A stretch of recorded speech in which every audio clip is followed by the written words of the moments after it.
Hello दोस्तों, TET maths YouTube channel में आप सभी का स्वागत। और आज की इस वीडियो के अंदर हम देखने जा रहे हैं भौतिक व रासायनिक परिवर्तन क्या होते हैं और इसके साथ साथ हम रासायनिक समीकरण भी पढ़ेंगे। तो सबसे पहले भौतिक परिवर्तन की बात करते हैं। परिवर्तन यानी हमारे आसपास जो भी हम परिवर्तन देखते हैं वो परिवर्तन दो तरह से होते हैं। कोई भी पदार्थ किसी और रूप में उसका परिवर्तन हो रहा है, ठीक है, उसके गुण और संगठन में परिवर्तन हो रहा है। तो ये परिवर्तन दो तरह के होते हैं, भौतिक परिवर्तन और रासायनिक परिवर्तन, ठीक है। भौतिक परिवर्तनों में सबसे पहले हम देखते हैं ऐसे परिवर्तन जिसके अंदर क्या है, भौतिक गुणों में परिवर्तन होता है। भौतिक गुण कौन कौन से होते हैं? जैसे किसी पदार्थ का रंग बदल रहा है, उसकी अवस्था बदल रही है, पहले वो ठोस था अब वो द्रव बन जा रहा है, या फिर उसकी गंध में परिवर्तन आ रहा है, या फिर उसका द्रव्यमान घनत्व, ठीक है, इन सभी में क्या है, क्षेत्रफल में चेंज आ रहा है। तो वो सारे के सारे परिवर्तन जो है वो क्या कहलाएंगे, भौतिक परिवर्तन कहलाएंगे, ठीक है भाई। तो ये बात आपको ध्यान रखनी है कि भौतिक गुणों में जब परिवर्तन होता है तो उसको हम क्या कहते हैं, भौतिक परिवर्तन कहते हैं।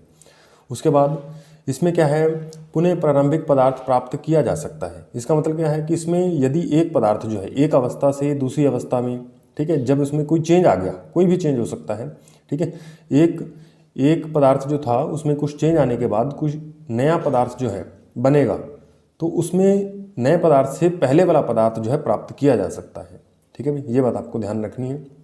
और इसी कारण ये परिवर्तन जो है वो क्या होते हैं, अस्थायी होते हैं। यानी इन्हें यदि हम परिवर्तन हो रहे थे, ठीक है, तो उन परिवर्तनों का यदि हम क्या है कारण हटा लें, ठीक है भाई, कारण हटा लें तो वो वापस क्या हमें पहले वाला पदार्थ मिल जाएगा। यानी ये परिवर्तन जो है अस्थायी होते हैं, यानी स्टेबल नहीं होते, ठीक है, स्टेबल नहीं होते, अनस्टेबल होते हैं। ये बात आपको ध्यान रखनी है।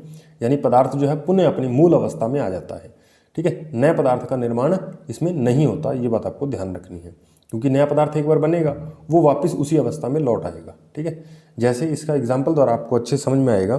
जैसे मान लीजिए बर्फ़ है, बर्फ़ का फॉर्मूला क्या होता है, H2O। और इसको जब हम बर्फ़ को गर्म करेंगे, ठीक है, या फिर नॉर्मल टेम्परेचर पे छोड़ेंगे तो ये किस में परिवर्तित हो जाएगी, जल में परिवर्तित हो जाएगी, ठीक है भाई, जल में बदल जाएगी।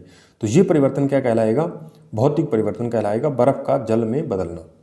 तो ये परिवर्तन जो है भौतिक परिवर्तन है। क्यों? क्योंकि इसमें यदि हम परिवर्तन का कारण हटाएंगे, बर्फ़ को हमने फ्रिज के अंदर रख रखा था, ठंडा कर रहे थे, तभी वो बर्फ़ बनी हुई थी, ठोस अवस्था थी, ठीक है।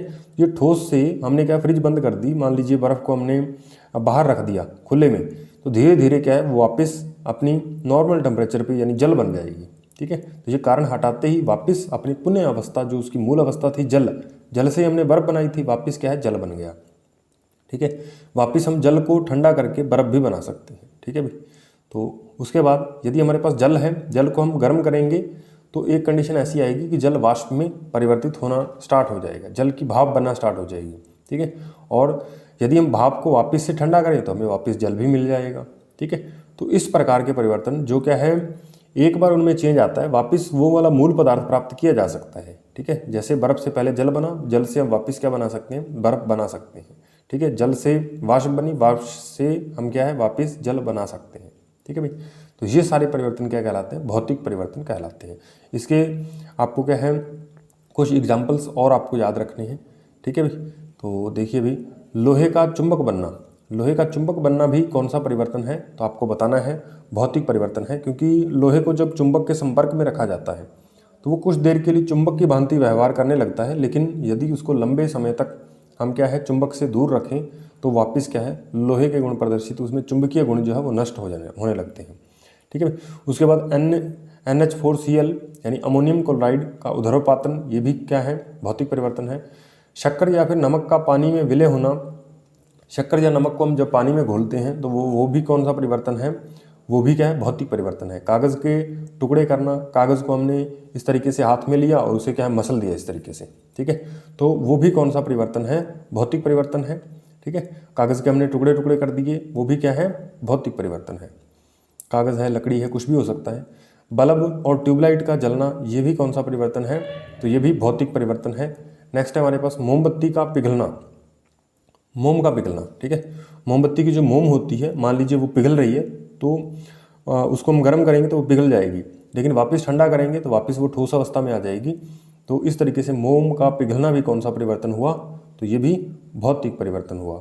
नेक्स्ट आप देखिए पाइसीकरण, या पाइसीकरण है, उध्रुवपातन है, या फिर क्रिस्टलीकरण है। पाइसीकरण क्या होता है, जब हमारे पास जो कोई पदार्थ होता है, ठीक है, कोई वसीय पदार्थ है, उसको क्या है छोटी छोटी बूंदों के अंदर तोड़ना, वो क्या कहलाता है, पाइसीकरण कहलाता है।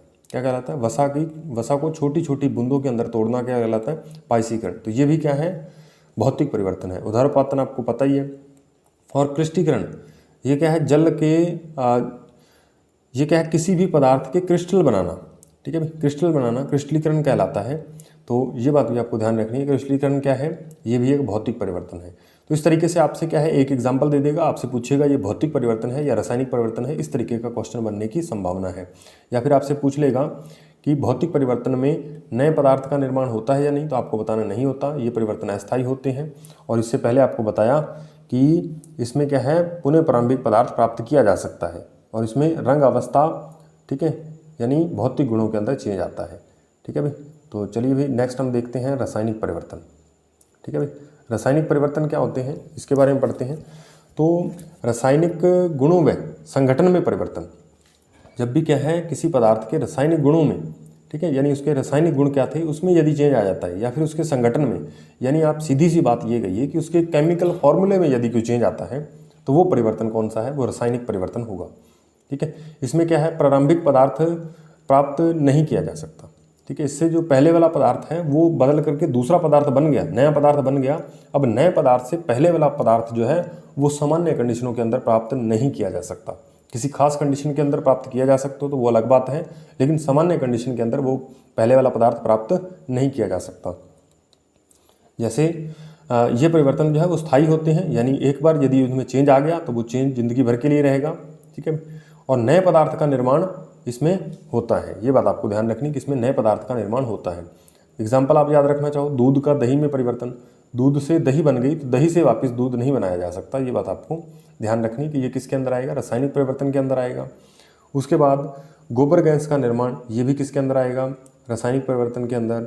ठीक है, उसके बाद अंगूर से शराब का निर्माण, पनीर या ब्रेड का निर्माण, ये सारे के सारे, ये जो 3-4 परिवर्तन लिख रखे हैं ये सारे के सारे क्या है, किण्वन के उदाहरण हैं।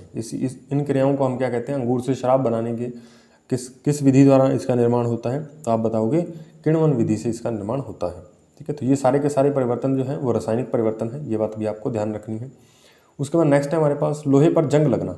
लोहे पर जंग लगना भी एक क्या है, रासायनिक परिवर्तन है, ये बात भी आपको ध्यान रखनी है। और लोहे पर जंग किन किन कंडीशनों में लगता है, जब लोहे को हम क्या है लंबे समय तक क्या है पानी के संपर्क में रखें, या फिर वाष्प के, नमी के, ठीक है, संपर्क में रहता है तो लोहे पे क्या है जंग लग जाती है। ठीक है भाई, ये बात आपको ध्यान रखनी है। उसके बाद कई बार क्या है पेपर में जंग का रासायनिक सूत्र भी पूछा गया, तो ये भी आप ध्यान रखिए, Fe2O3.XH2O, एक्स की जगह 2-3 कुछ भी हो सकता है, Fe2O3.XH2O। ठीक है भाई, यानी उसके साथ जल के अणु जुड़ जाते हैं Fe2O3 के साथ, तो तब क्या बनता है, लोहे पर जंग लग जाता है, और ये जंग का रासायनिक सूत्र है जो आपको ध्यान रखना है। सेब को काटकर छोड़ने पर कुछ देर बाद रंग में उसके परिवर्तन आ जाता है, ये भी क्या कौन सा परिवर्तन है, ये भी रासायनिक परिवर्तन है। ठीक है भाई, या फिर कई बार ये भी पूछ लेता है कि हाथों पे जब हम मेहंदी लगाते हैं तो मेहंदी कुछ समय बाद जो है वो लाल रंग उसके ऊपर आ जाता है, लाल रंग हो जाता है, हाथों का रंग जो है वो लाल हो जाता है, ऐसा क्यों होता है, क्योंकि ये भी क्या है, रासायनिक परिवर्तन है। ठीक है, इसके अंदर भी रासायनिक अभिक्रिया होती है, जिसके कारण मेहंदी जो है वो वायु से अभिक्रिया करके क्या बना लेती है, लाल रंग का कोई पदार्थ बना लेती है। और सेब को काटकर जब हम छोड़ते हैं तो उसके बाद कुछ देर बाद उसके भी रंग में परिवर्तन हो जाता है, क्योंकि सेब को काटने पर कुछ समय बाद वायु से क्रिया करके वो आयरन ऑक्साइड बन जाता है, वहाँ पर क्या बनता है, आयरन ऑक्साइड बनता है। इसके कारण क्या है, सेब का रंग जो है वो लाल हो जाता है, सेब का रंग भूरा हो जाता है। काट कर कुछ देर बाद छोड़ते हैं तो उसका रंग जो है वो कैसा हो जाता है, भूरा रंग हो जाता है। ठीक है, ये बात आपको ध्यान रखनी है। उसके बाद प्रकाश संश्लेषण की क्रिया है, श्वसन है, ये सारी की सारी क्या है, कोयले का दहन हो गया, ये भी क्या है, रासायनिक परिवर्तन है। ओजोन O3 का अपघटन जो है, यानी यहाँ पे आप देखिए 2O3, ये क्या है, टूट करके 3O2 बनाता है, या 3O2 जुड़ करके क्या बनाता है, 2O3 बनाता है। ठीक है, यानी ओजोन से ऑक्सीजन बनेगी, ऑक्सीजन से वापस ओजोन भी बन सकती है, तो ये परिवर्तन भी कौन सा है, रासायनिक परिवर्तन है। उसके बाद मोमबत्ती का जलना, ये भी कौन सा परिवर्तन है, ये भी आपका रासायनिक परिवर्तन है, ये बात आपको ध्यान रखनी है। तो यदि आप इतना रासायनिक और भौतिक परिवर्तन के बारे में जानते हो तो आप क्वेश्चन कोई भी आएगा तो आप गैस कर पाओगे कि ये कौन सा परिवर्तन है। ठीक है, ऐसे परिवर्तन जिसमें वापस वही पदार्थ मिल रहा हो और परिवर्तन अस्थायी हो। ठीक है, तो ऐसे परिवर्तनों को हम क्या कहते हैं, ऐसे परिवर्तन को हम भौतिक परिवर्तन कहते हैं। ठीक है, और जिसमें नया पदार्थ बन जाए, वापस वो पदार्थ प्राप्त करना संभव ना हो। ठीक है, तो और परिवर्तन जो है वो क्या हो, स्थायी हो, तो ऐसे परिवर्तन को हम क्या कहते हैं, रासायनिक परिवर्तन कहते हैं। ठीक है, तो इन परिवर्तनों में आपको इतना ही याद रखना है, बस एक एग्जाम्पल आएगा, आपको बताना होगा कि भौतिक परिवर्तन है या फिर रासायनिक परिवर्तन है। ठीक है भाई, यहाँ पे मोमबत्ती का जलना जो आपको लिखा हुआ यहाँ पे मिल रहा है, ये दोनों ही परिवर्तनों में काउंट होता है, लेकिन ज़्यादातर इसका आंसर जो है वो रासायनिक परिवर्तन माना जाता है। यदि आपके पास इस तरीके का ऑप्शन आ जाए कि मोमबत्ती का जलना निम्न में से कौन सा परिवर्तन है, पहला ऑप्शन दिया हो आपको भौतिक परिवर्तन, दूसरा है रासायनिक, तीसरा है भौतिक व रासायनिक दोनों, और चौथा है कोई नहीं। ठीक है, तो आपको भौतिक व रासायनिक दोनों ही लगाना है, क्योंकि मोमबत्ती में क्या है, मोमबत्ती में मोम जल रही है तो वो तो हुआ उसका रासायनिक परिवर्तन, लेकिन मोमबत्ती के अंदर मोम जो है वो कुछ नीचे आकर के पहले पिघल रही है मोम और फिर वापस ठोस बन जा रही है, तो इस वजह से हम क्या है इसको भौतिक परिवर्तन भी कह सकते हैं। ठीक है, तो ये दोनों प्रकार के परिवर्तन होते हैं मोमबत्ती के जलने के अंदर, लेकिन सामान्यतः पूछे अलग अलग ऑप्शन दिए हों तो आपको रासायनिक परिवर्तन करके आना है। यदि दोनों वाला ऑप्शन दे रखा है कि रासायनिक और भौतिक दोनों, तो आप उसको टिक लगा के आओगे। ठीक है भाई, तो इस तरीके से ये हमें ध्यान रखने हैं। तो नेक्स्ट हम पढ़ते हैं रासायनिक समीकरण। चलिए भाई, अब हम पढ़ते हैं रासायनिक समीकरण। रासायनिक समीकरण क्या होती है, किसी भी रासायनिक अभिक्रिया में पदार्थों को अणुसूत्रों एवं प्रतीकों से प्रदर्शित किया जाता है, तो इनको हम क्या कहते हैं, रासायनिक समीकरण कहते हैं। यानी कोई भी परिवर्तन हो रहा है, ठीक है, उसको पहले हम शब्दों में लिखेंगे, जैसे ये लिख रखा है कार्बन के साथ ऑक्सीजन क्रिया करके कार्बन डाइऑक्साइड बनाती है, ये हमने एक लाइन में इस तरीके से लिख दिया। ठीक है, जो कि शब्दों में लिखा हुआ है। तो इस परिवर्तन को हम रासायनिक अभिक्रिया कहेंगे। ठीक है, ये जो लिखा हुआ है ये वाली लाइन हिंदी के अंदर, इसको हम कहेंगे रासायनिक अभिक्रिया। लेकिन जब इसी रासायनिक अभिक्रिया को हम शॉर्टकट में संक्षिप्त रूप में सी, कार्बन का प्रतीक सी होता है, हमने सी लिख दिया, प्लस ऑक्सीजन O2 होता है, O2 लिख दिया। ठीक है, इन दोनों का दहन करने पे हमें क्या मिला, CO2, कार्बन डाइऑक्साइड गैस मिली। ठीक है, तो इस तरीके से जब हम उन प्रतीकों और अणुसूत्रों के माध्यम से दिखाएंगे एक रासायनिक अभिक्रिया को, तो वो बन जाएगी रासायनिक समीकरण। ठीक है भाई, वो बन जाएगी रासायनिक समीकरण। ठीक है भाई, जब शब्दों में लिखी है रासायनिक अभिक्रिया है, जब इसको प्रतीकों अणुसूत्रों के रूप में लिख दिया, ठीक है, शॉर्टकट में लिख दिया, तो ये बन जाएगी रासायनिक समीकरण। अब देखिए, ये जो तीर के निशान के जो इधर इस साइड लिखे हुए हैं C और O2, ये क्या कहलाते हैं, क्रियाकारक कहलाते हैं, क्योंकि ये क्रिया करके CO2 गैस का निर्माण कर रहे हैं। ठीक है, और ये जो तीर के निशान के बाद जो हमें प्रोडक्ट प्राप्त हुआ, इसको हम उत्पाद या फिर प्रोडक्ट कहते हैं। और ये जो तीर के निशान के इधर लिखे हुए हैं ये वाले, ये क्रियाकारक या फिर रिएक्टेंट कहलाते हैं, रिएक्टेंट। ठीक है, यानी ये क्रिया करने वाले पदार्थ हैं और ये क्रिया के फलस्वरूप बनने वाला पदार्थ उत्पाद कहलाता है, और क्रिया करने वाले पदार्थ जो क्रियाकारक कहलाते हैं या अभिकारक कहलाते हैं। ठीक है भाई, ये बात आपको ध्यान रखनी है। अब एक समीकरण लिखते वक्त आपको पता होना चाहिए कि एक समीकरण से हमें क्या है, बहुत सारी चीज़ों का पता चलता है। जैसे ये कार्बन जो है वो किस अवस्था में है। ठीक है, तो यदि ये ठोस अवस्था में है तो इसके पैरों में यहाँ पे ब्रैकेट बना के इसके पैरों में S लिख दिया जाता है। ऑक्सीजन जैसे ये गैस है तो इसके ब्रैकेट बना के छोटा सा एक G लिख दिया जाता है। कार्बन डाइऑक्साइड ये भी गैस है तो यहाँ पे ब्रैकेट बना के यहाँ पे भी G लिख दिया जाता है। ठीक है भाई, तो इस तरीके से हमें क्या है, इससे क्या पता चलता है कि इसके अंदर इस पदार्थ की अवस्थाएं क्या है। अभी मैंने यहाँ पे शो नहीं कर रखी, लेकिन शो कर सकते हैं हम। तो यहाँ पे क्या है, हमें पदार्थ की अवस्थाओं के बारे में पता चलता है। दूसरी बात, इस पदार्थ का ये जो क्रिया है वो कितने तापमान पे हो रही है। ठीक है, यहाँ पे हम इस तीर के निशान के ऊपर तापमान भी लिख सकते हैं। कौन सा उत्प्रेरक हम यूज कर रहे हैं किसी रासायनिक अभिक्रिया में, यहाँ पे तीर के निशान के ऊपर लिख सकते हैं। उत्प्रेरक क्या होता है, अभिक्रिया की दर को बढ़ाने वाले पदार्थ या कम करने वाले पदार्थ जो हैं वो क्या कहलाते हैं, उत्प्रेरक कहलाते हैं। ठीक है, और उत्प्रेरक वर्धक और उत्प्रेरक विष भी होते हैं। उत्प्रेरक वर्धक क्या होते हैं, उत्प्रेरक की क्रियाशीलता को बढ़ा देते हैं, अभिक्रिया और भी ज़्यादा तेज होने लगती है। उत्प्रेरक विष क्या होते हैं, जो क्या करते हैं, उत्प्रेरक की क्रियाशीलता को कम कर देते हैं, जिसके कारण अभिक्रिया की गति भी कम हो जाती है, उसको हम कहते हैं उत्प्रेरक विष। लेकिन अभी उतना डिटेल में हमें पढ़ने की जरूरत नहीं है, क्योंकि हमारे अंदर क्या है, हमारे सिलेबस के अंदर रासायनिक समीकरण का आप कह सकते हो रासायनिक समीकरण लिखा हुआ है, तो रासायनिक समीकरण के बारे में हमें बस उतना ही पढ़ना है जितना यहाँ पे आपको बता रहे हैं। बाकी आप पढ़ने को 10th की बुक में रासायनिक समीकरण और अभिक्रियाओं के बारे में पूरा एक चैप्टर दे रखा है, तो वहाँ पे आगे वो रासायनिक अभिक्रियाओं वाला चैप्टर स्टार्ट है।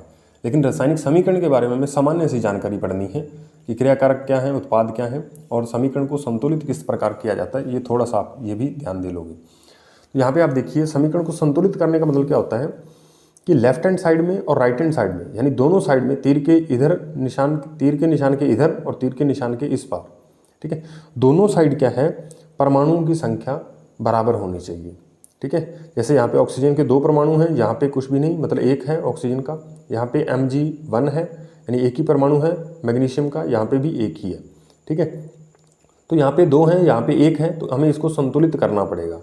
यानी समीकरण को संतुलित करना आवश्यक क्यों है, तो समीकरण को संतुलित करना द्रव्यमान संरक्षण के नियम के अनुसार आवश्यक है। द्रव्यमान संरक्षण का नियम क्या है कि किसी भी रासायनिक अभिक्रिया में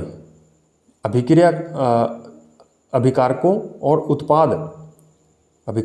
उत्पाद में जो द्रव्यमान है वो दोनों साइड क्या है, इक्वल होना चाहिए, बैलेंस होना चाहिए। यानी यहाँ पे जितना हमने क्या है अभिकारक लिए हैं उतना ही हमें उत्पाद के रूप में द्रव्यमान प्राप्त होना चाहिए। यदि उससे कम है, ज़्यादा है, तो फिर इसका मतलब गलत है, क्योंकि द्रव्यमान संरक्षण का नियम ये कहता है कि जब हमें कोई नया पदार्थ बनाते हैं तो उसमें द्रव्यमान संरक्षित रहता है। द्रव्यमान का न तो सर्जन किया जा सकता है और न ही विनाश किया जा सकता है। यानी पहले जितना द्रव्यमान लिया था उतना ही द्रव्यमान हमें उत्पाद के रूप में प्राप्त होना चाहिए। ठीक है, तो यहाँ पे आप देखिए मैग्नीशियम का एक परमाणु है यहाँ पे, तो मैग्नीशियम यहाँ पे भी 1 है, लेकिन ऑक्सीजन यहाँ पे 2 आ गई, तो यहाँ पे ऑक्सीजन 1 है, तो हम इसके पैरों में 2 नहीं लगाएंगे। ठीक है, पैरों में 2 लगाते ये O2 बन जाएगा। ठीक है, तो हम क्या करते हैं, पहले क्या करते हैं, हमें इन फॉर्मूलों के साथ तो बिल्कुल छेड़छाड़ नहीं करनी। ठीक है, हम क्या करेंगे, यहाँ पे ऑक्सीजन 2 है, तो इस ऑक्सीजन 2 को करने के लिए यहाँ पे हमें इन फॉर्मूलों के साथ हम छेड़छाड़ नहीं करते हुए इसके आगे 2 लगाएंगे। ठीक है, अब ये 2 दोनों के आगे लगाए, इसका मतलब मैग्नीशियम भी 2 परमाणु हो गए, ऑक्सीजन के भी 2 हो गए, लेकिन हमें ऑक्सीजन के तो 2 ही करने थे, लेकिन मैग्नीशियम का यहाँ पे 1 है, यहाँ पे 2 हो गए, तो फिर अनबैलेंस हो गया। अब यहाँ पे क्या करेंगे, हम यहाँ पे भी 2 लगा देंगे, और यहाँ पे 2 लगाते ही ये 2 मैग्नीशियम के, 2 ऑक्सीजन के और 2 मैग्नीशियम के यहाँ पे भी आ गए और 2 ऑक्सीजन के यहाँ पे भी आ गए। इस तरीके से आप देखोगे सारे जो है बैलेंस हो चुके हैं। 2 मैग्नीशियम के, 2 मैग्नीशियम के, ये ऑक्सीजन के 2 और ये ऑक्सीजन के लिए भी 2 आएगा क्योंकि ये दोनों के आगे लगा, तो ये ऑक्सीजन के भी आगे 2 आ गया, मतलब ऑक्सीजन के भी 2 परमाणु हो गए यहाँ पे। इस तरीके से हम क्या है किसी भी रासायनिक समीकरण को संतुलित करेंगे। समीकरण को संतुलित करने से क्वेश्चन बहुत कम पूछा जाएगा, क्योंकि उसको क्या है समीकरण संतुलित करके देनी पड़ेगी। ठीक है भाई, तो यदि समीकरण संतुलित है तो हम वैसे ही गिन के काउंट कर सकते हैं। ठीक है, मतलब उस समीकरण में हम परमाणुओं को वैसे ही गिन के बता सकते हैं कि समीकरण संतुलित है या नहीं। मान लीजिए ये इतनी समीकरण दे दी और इस ऑप्शन को मान लीजिए ये वाला एक ऑप्शन दे रखे हैं और बहुत सारे हमें ऑप्शन दे रखे हैं, तो बाकी सारे ऑप्शन गलत होंगे, एक ही ऑप्शन वहाँ पे सही बैठ रहा होगा। ठीक है, इस कारण क्या है हम समीकरण को संतुलित करने वाले क्वेश्चन मेरे हिसाब से नहीं आएंगे, बाकी आपको बता देते हैं थोड़ा बहुत। देखिए आप नेक्स्ट यहाँ पे आप देखिए KClO3, ठीक है, और यहाँ पे दे रखा है KCl + O2। यहाँ पे आप देखो O के, यहाँ पे आप KCl देखो, यहाँ पे KCl आ रहा है, यहाँ पे भी KCl आ रहा है। इसका मतलब ये जो है K का एक परमाणु यहाँ पे भी एक, Cl एक, यहाँ पे भी एक, लेकिन ऑक्सीजन यहाँ पे 3 है, यहाँ पे 2 है। इसको बैलेंस करना है, कैसे होगा, तो यहाँ पे क्या है 2 है, यहाँ पे 3 है, 2 और 3 का एलसीएम कितना होता है 6, तो इसका मतलब यहाँ पे भी हम 6 कर दें, यहाँ पे भी 6 कर दें। ठीक है, तो यहाँ पे इसको 6 करने के लिए मैं क्या करता हूँ, यहाँ पे 3 लगा देता हूँ। इसको 6 करने के लिए मुझे यहाँ पे क्या लगाना पड़ेगा, 2 लगाना पड़ेगा, क्योंकि ये 2 तिया 6 इधर गुणा होकर के ये ऑक्सीजन के 6 बन जाएंगे और ये 3 दूनी 6, तो यहाँ पे भी 6 बन जाएंगे। लेकिन अब यहाँ पे देखो ये 2 K भी 2 हो गया और Cl भी 2 हो गया, तो लेकिन यहाँ पे तो 1 है, तो इसके आगे भी हम 2 लगा देंगे, तो ये 2 KCl बन जाएगा। अब देखिए सारे परमाणु जो है, सारा द्रव्यमान जो है वो इक्वल हो चुका है, तो ये समीकरण क्या है संतुलित हो चुकी है। ठीक है, चलिए नेक्स्ट एक और समीकरण संतुलित करके देखते हैं। FeCl3 + H2 और यहाँ पे 2 FeCl2 + HCl दे रखा है। ठीक है भाई, अब यहाँ पे हमें देखना पड़ेगा कि हाइड्रोजन के यहाँ पे कितने परमाणु हैं, 2 हैं, यहाँ पे कितना है 1 है। ठीक है, और यहाँ पे Fe के 2 परमाणु हैं, यहाँ पे कितने हैं 1 है। ठीक है, अब यहाँ पे देखो सबसे पहले हम क्या करेंगे, या तो H को बराबर कर लो या फिर Cl को बराबर कर लो। ठीक है, किसी भी एक को बराबर करो। ठीक है, मान लीजिए पहले हम Fe को बराबर कर रहे हैं, तो यहाँ पे Fe है तो यहाँ पे हम क्या लगाएंगे, 2 लगाएंगे, तो ये 2Fe हो जाएगा, यहाँ पे भी 2Fe मिल रहा है हमें, ठीक है भाई। उसके बाद ये 2 के साथ Cl2 कितने हो गए, Cl2 देखोगे 2 दूनी 4, 4 यहाँ पे और 1 यहाँ पे, 5 हो गए ना। तो यहाँ पे आप देखो ये कितने हो गए, 6 हो गए, लेकिन यहाँ पे 5 है, इसका मतलब हमें 2 और चाहिए, ठीक है। तो यहाँ पे अब आप यहाँ पे 2 लगा देते हैं, तो ये 2Cl यानी ये 2 हो गए, और ये 2 दूनी 4, 4 ये और ये वाले 2, तो कितने हो गए, 6। अब यहाँ पे देखो 2 3 6, यहाँ पे 6 हो रहे हैं, यानी ये Cl भी बैलेंस हो गया। अब H2 देखते हैं, तो H2 यहाँ पे 2 है, तो यहाँ पे भी 2 है, तो ये समीकरण इस तरीके से संतुलित हो गई, ठीक है भाई। इस तरीके से हम किसी भी रासायनिक समीकरण को क्या है आसानी से संतुलित कर सकते हैं। सबसे पहले हमें ध्यान रखना है कि CH और O, ठीक है, इसको छोड़ करके पहले जो और परमाणु आ रहे हैं आप उनको संतुलित कीजिए, लास्ट में इनको संतुलित करोगे तो फिर समीकरण जो है वो आसानी से संतुलित हो जाती है, कोई दिक्कत नहीं आती, ठीक है। उसके बाद नेक्स्ट हम देखते हैं समीकरण के गुण और दोष। उसके बाद देखते हैं समीकरण के गुण। तो समीकरण से हमें क्या क्या पता चलता है, वही उसके गुण होते हैं। तो समीकरण से हमें क्रियाकारक व उत्पाद के बारे में जानकारी, जैसे अणुओं की संख्या उसमें कितनी है, उसकी द्रव्यमान संख्या कितनी है, इन सभी की हमें जानकारी मिलती है, तो ये समीकरण का गुण है। भौतिक अवस्था की जानकारी मिलती है कि कोई पदार्थ ठोस है, गैस है, ठीक है, तो इन सभी की जानकारी मिलती है, इसलिए ये भी समीकरण का गुण है। और ताप दाब उत्प्रेरक की जानकारी मिलती है कि इसमें कौन सा उत्प्रेरक लिया गया है, कितना दाब है, कितना ताप है, ठीक है, तो ये सारी चीज़ों की भी हमें जानकारी मिलती है अभिक्रिया से। तो उसके बाद ऊष्मा शोषी है व ऊष्मा क्षेपी है अभिक्रिया, इसकी भी हमें जानकारी मिलती है, क्योंकि जब कोई भी समीकरण ऊष्मा शोषी होती है, मतलब वो ऊष्मा उसको चाहिए, ऊष्मा चाहिए तो उसके लिए हम माइनस का चिन्ह लगाते हैं, उसको कितनी ऊष्मा चाहिए, तो उत्पाद के साथ हम माइनस का चिन्ह लगा के वो ऊष्मा की मात्रा लिख देते हैं कि कितनी ऊष्मा चाहिए, ठीक है, तो वो भी लिखी होगी तो हमें पता चल जाएगा। और ऊष्मा क्षेपी मतलब ऊष्मा का उत्सर्जन होगा, ऐसी अभिक्रिया जिसमें ऊष्मा का उत्सर्जन होता है, तो उत्सर्जन हो रहा है तो हम उत्पाद के साथ प्लस लगा के ऊष्मा की मात्रा लिखेंगे जितना ऊष्मा का उत्सर्जन हो रहा है। इससे हमें क्या है, ऊष्मा शोषी और ऊष्मा क्षेपी की भी जानकारी हो जाती है। और उत्क्रमणीयता की जानकारी, क्या अभिक्रिया दोनों साइड में संपन्न हो रही है, दोनों साइड का मतलब मान लीजिए जैसे ये वाली अभिक्रिया है, मान लीजिए यहाँ पे क्या है, बर्फ़ है, ठीक है भाई, तो बर्फ़ से क्या बन रहा है, जल बन रहा है, तो जल से वापस बर्फ़ भी बनाई जा सकती है, तो इस अभिक्रिया को हम कहते हैं उत्क्रमणीय अभिक्रिया। लेकिन यदि कोई ऐसी अभिक्रिया है जो केवल एक ही दिशा में संपन्न होती है तो उसको हम इस तीर के निशान से दिखाते हैं, ठीक है, तो हमें इस अभिक्रिया को हम कहते हैं अनुत्क्रमणीय, और ये जो जिसमें दोनों ये निशान लगे हों उसको हम कहते हैं उत्क्रमणीय अभिक्रिया, ठीक है, ये बात आपको ध्यान रखनी है।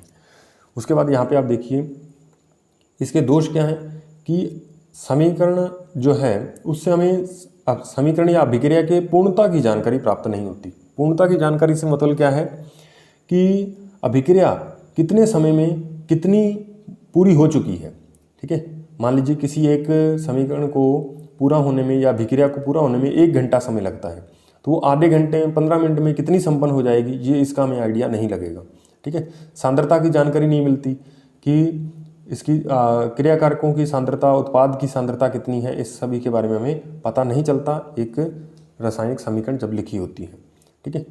तो यहाँ तक हमें क्या है, रासायनिक समीकरण के बारे में पढ़ना था। अब एक छोटा सा और टॉपिक है जो आप पढ़ना चाहो तो उसको याद रखना चाहो तो रख भी सकते हो। एक बार पुराने सिलेबस के अंदर क्वेश्चन पूछा गया है, हालांकि क्वेश्चन आने की वहाँ से संभावना लग नहीं रही, लेकिन फिर भी एक बार क्वेश्चन पूछा गया है तो हो सकता है नेक्स्ट टाइम भी पूछा जाए। तो वो आप एक टेबल देख लीजिए, रासायनिक अभिक्रियाओं के प्रकार आप कह लीजिए कि कितने प्रकार की रासायनिक अभिक्रियाएँ होती हैं, तो वो हमें विशेष प्रकार पढ़ने हैं। संयोजन अभिक्रिया, विस्थापन, ये हमें सब पढ़ने की जरूरत नहीं है। और नेक्स्ट हम पढ़ रहे हैं रासायनिक अभिक्रियाओं के प्रकार, ऑक्सीकरण और अपचयन अभिक्रियाएं, ठीक है। इन अभिक्रियाओं के बारे में हमें थोड़ा सा नॉलेज रखनी पड़ेगी, क्योंकि यहाँ से क्वेश्चन एक बार पूछा गया है, तो वैसे अभी लग नहीं रहा कि यहाँ से क्वेश्चन पूछा जाएगा, लेकिन पूछा भी जा सकता है।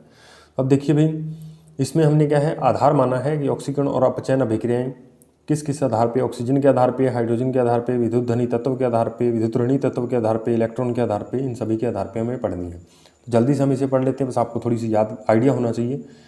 तो सबसे पहले ऑक्सीकरण अभिक्रिया और अपचयन अभिक्रिया, ठीक है।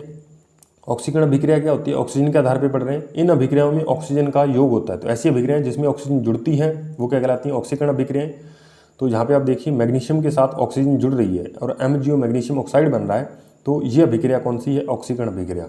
इसमें देखिए आप अपचयन अभिक्रिया, तो इनमें अभिक्रियाओं में क्या है, ऑक्सीजन का निष्कासन होता है, मतलब ऑक्सीजन त्यागी जाती है। यहाँ पे आप देखो MgO मतलब ऑक्सीजन इसके साथ जुड़ी हुई थी, लेकिन ये Mg+O2 का मतलब ये ऑक्सीजन त्यागी जा रही है, ठीक है भाई। तो यह अभिक्रिया कौन सी होगी, अपचयन या हाइड्रोजनीकरण अभिक्रिया, ठीक है भाई।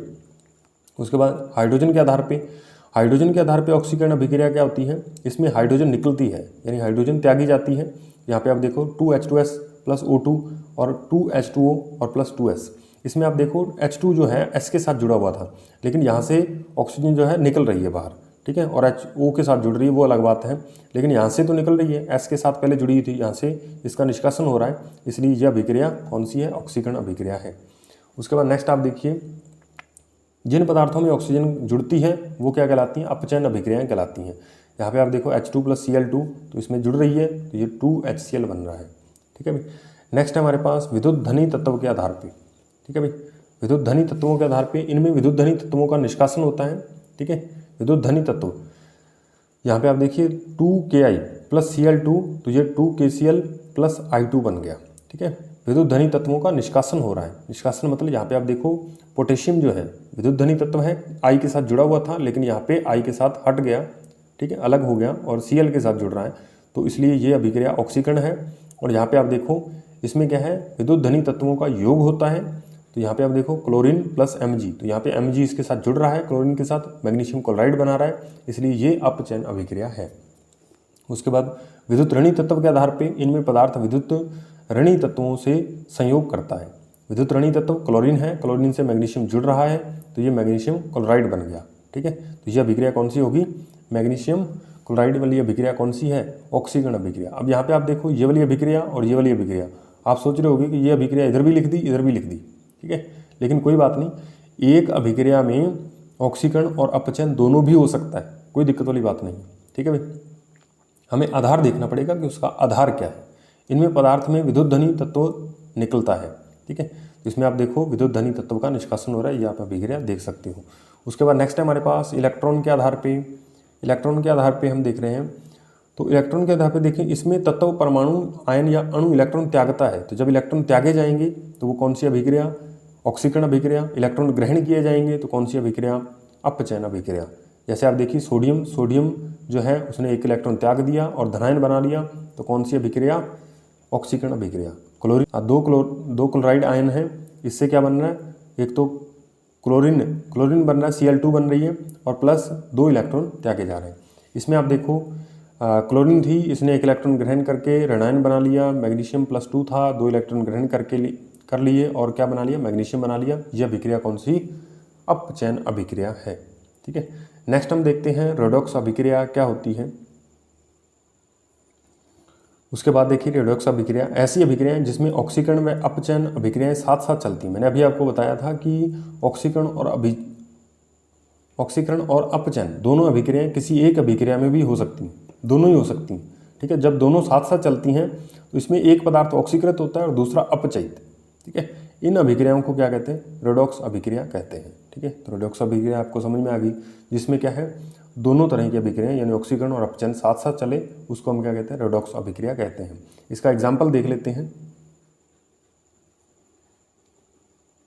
इसका उदाहरण देखिए आप, तो इसमें क्या है, Zn प्लस कॉपर सल्फेट और ये जिंक सल्फेट बन जाता है प्लस Cu, ठीक है, कॉपर अलग हो जाता है। तो इसमें आप देखो Zn जो है इसके साथ आप देखोगे तो ऑक्सीजन जुड़ रही है, ऑक्सीजन O4 जो है इसके साथ जुड़ रहा है, सल्फेट आयन जुड़ रहा है, तो ये जिंक सल्फेट बन रहा है। तो ऑक्सीजन जुड़ने के कारण ये कौन सी अभिक्रिया हुई, ऑक्सीकरण अभिक्रिया हुई, ठीक है। यहाँ पे आप देखो ऑक्सीजन जुड़ी हुई थी, ऑक्सीजन जो है वो निकल रही है, कॉपर अलग हो रहा है, तो इसलिए ये अभिक्रिया कौन सी हुई, अपचयन अभिक्रिया हुई, ठीक है। तो इस तरीके से देखो ऑक्सीकरण और अपचयन दोनों एक ही अभिक्रिया में साथ साथ चल रही हैं, इसलिए ये वाली पूरी अभिक्रिया कौन सी है, रेडॉक्स अभिक्रिया है, ठीक है। उसके बाद देखिए अपचायक क्या होते हैं, ऐसे पदार्थ जिनका ऑक्सीकरण होता है, ठीक है भाई, जिनका क्या होता है, ऑक्सीकरण होता है और इलेक्ट्रॉन त्याग कर अन्य पदार्थ को अपचयित करने में मदद करता है, अपचायक कहलाता है, ठीक है। अपचायक की परिभाषा आपको याद रखनी है। उसके बाद ऑक्सीकारक क्या होता है, जिस पदार्थ का अपचयन होता है वह इलेक्ट्रॉन ग्रहण कर अन्य पदार्थ को ऑक्सीकृत करता है, ऑक्सीकारक कहलाता है, ठीक है भाई। ऑक्सीकारक कहलाता है वह पदार्थ जिसका अपचयन हो रहा है, ठीक है, वो क्या इलेक्ट्रॉन ग्रहण कर अन्य पदार्थ को ऑक्सीकृत कर देगा तो वो क्या कहलाएगा, ऑक्सीकारक कहलाएगा। अपचायक के बारे में आप एक परिभाषा और याद रख सकते हो, इलेक्ट्रॉन दाता अभिकारक जो है, ठीक है, जो इलेक्ट्रॉन देने वाले, ठीक है, अभिकारक जो है वो क्या कहलाते हैं, अपचायक कहलाते हैं। और ऑक्सीकारक क्या होते हैं, इलेक्ट्रॉन ग्राही अभिकारक, ठीक है, इलेक्ट्रॉनों को ग्रहण करने वाले अभिकारक क्या कहलाते हैं, ऑक्सीकारक कहलाते हैं। ठीक है भाई, तो उम्मीद है कि आज का वीडियो लेक्चर आपको पसंद आया होगा और मिलते हैं नेक्स्ट वीडियो में किसी नए टॉपिक के साथ। तो यदि आपको ऐसे ही वीडियो देखना चाहते हो, यदि आप ऐसे ही वीडियोस देखना चाहते हो तो हमारे यूट्यूब चैनल को सब्सक्राइब करिए, साथ में बेल आइकन को प्रेस करिए ताकि हमारे जो नया वाले वीडियोज़ हैं उसका नोटिफिकेशन आप तक आसानी से पहुंच पाए। मिलते हैं नेक्स्ट वीडियो में, तब तक के लिए धन्यवाद।